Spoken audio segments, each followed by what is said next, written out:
कल्पना कीजिए, एक अग्नि जल रही है। उसके चारों ओर बैठे लोग एक साथ मंत्रों का उच्चारण कर रहे हैं और जैसे जैसे ध्वनि की तरंगें उठती हैं, वो अग्नि मानो जीवित हो जाती है। क्या होगा अगर मैं आपसे कहूं कि ये केवल एक धार्मिक अनुष्ठान नहीं, बल्कि ध्वनि और ऊर्जा का एक सटीक विज्ञान है, जिसे हजारों साल पहले सामवेद में समझ लिया गया था। और यही कारण है कि यज्ञों में केवल अग्नि ही नहीं, बल्कि सामवेद के मंत्रों का विशेष महत्व होता है। इस वीडियो में हम इसी गहरे रहस्य को समझेंगे, कैसे सामवेद के मंत्र यज्ञ की अग्नि को केवल जलाते नहीं, बल्कि उसे ऊर्जा को एम्प्लीफाई करने वाला माध्यम बना देते हैं। शुरुआत करते हैं एक मूल सत्य से। अग्नि केवल एक भौतिक तत्व नहीं है। वैदिक दृष्टिकोण में ये एक ट्रांसफॉर्मेशन पोर्टल है, एक ऐसा माध्यम जो भौतिक वस्तुओं को सूक्ष्म ऊर्जा में बदल देता है।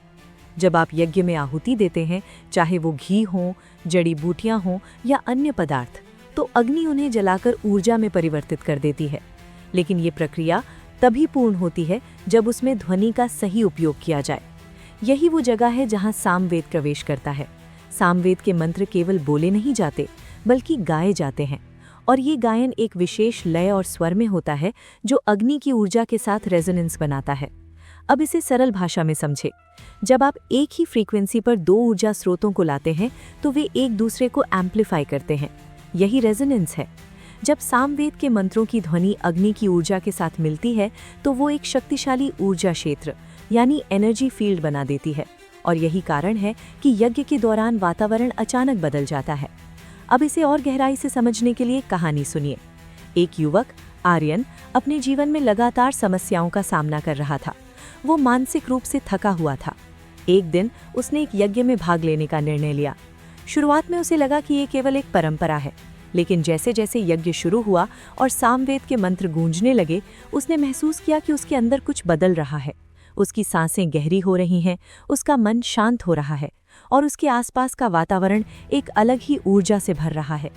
जब अग्नि में आहुति दी जा रही थी और मंत्रों की ध्वनि उसके साथ मिल रही थी, तो उसे ऐसा लगा जैसे उसकी सारी नकारात्मकता उस अग्नि में जल रही है। यज्ञ समाप्त होने के बाद उसने एक अजीब हल्कापन महसूस किया। उसने गुरु से पूछा, ये क्या था? गुरु ने कहा, ये ध्वनि और अग्नि का मिलन था जिसने तुम्हारी ऊर्जा को शुद्ध कर दिया। यही सामवेद और यज्ञ का असली संबंध है।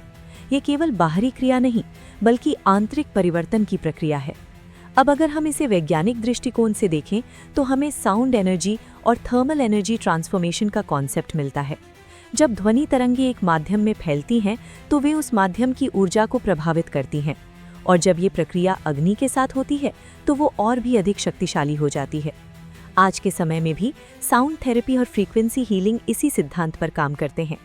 लेकिन जो बात सबसे खास है वो ये कि ये ज्ञान हजारों साल पहले ही सामवेद में मौजूद था। अब एक और महत्वपूर्ण पहलू समझते हैं, कलेक्टिव चैंटिंग। जब कई लोग एक साथ एक ही मंत्र को एक ही लय में गाते हैं, तो वो एक सामूहिक रेजोनेंस बनाता है, और ये रेजोनेंस इतना शक्तिशाली होता है कि वो पूरे वातावरण को बदल सकता है। यही कारण है कि बड़े यज्ञों में सामूहिक मंत्रोच्चारण का इतना महत्व होता है। अब सोचिए, क्या आपने कभी ऐसा अनुभव किया है कि किसी यज्ञ या मंदिर में जाते ही आपका मन अपने आप शांत हो जाता है? ये केवल माहौल नहीं है, ये वही ध्वनि और अग्नि का संयुक्त प्रभाव है जो आपकी चेतना को प्रभावित कर रहा है। अब इस पूरे विषय का सबसे गहरा संदेश क्या है? ये कि यज्ञ केवल अग्नि में कुछ डालने का कार्य नहीं, ये एक ऊर्जा का आदान प्रदान है। एक ऐसा प्रक्रिया जिसमें आप अपनी ऊर्जा को ब्रह्मांड के साथ जोड़ते हैं, और सामवेद के मंत्र इस प्रक्रिया को और अधिक प्रभावशाली बनाते हैं। अब अंत की ओर बढ़ते हुए इस पूरे विषय का गहरा निष्कर्ष समझते हैं। कल्पना कीजिए कि आपका जीवन एक अग्नि की तरह है, जिसमें आपके विचार, आपकी भावनाएं और आपके कर्म आहुति की तरह है। अगर ये अग्नि असंतुलित है, तो आपका जीवन भी असंतुलित महसूस होता है।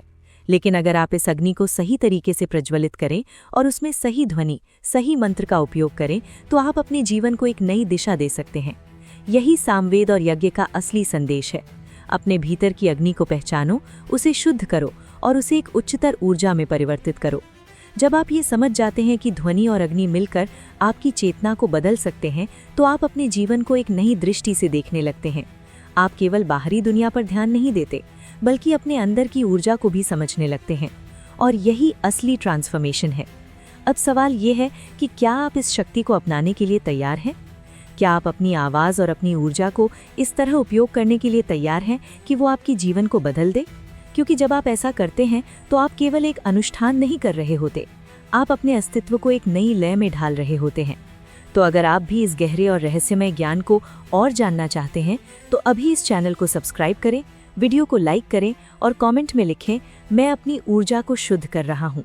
क्योंकि जब आप ये कदम उठाते हैं तभी आपकी असली ट्रांसफॉर्मेशन शुरू होती है।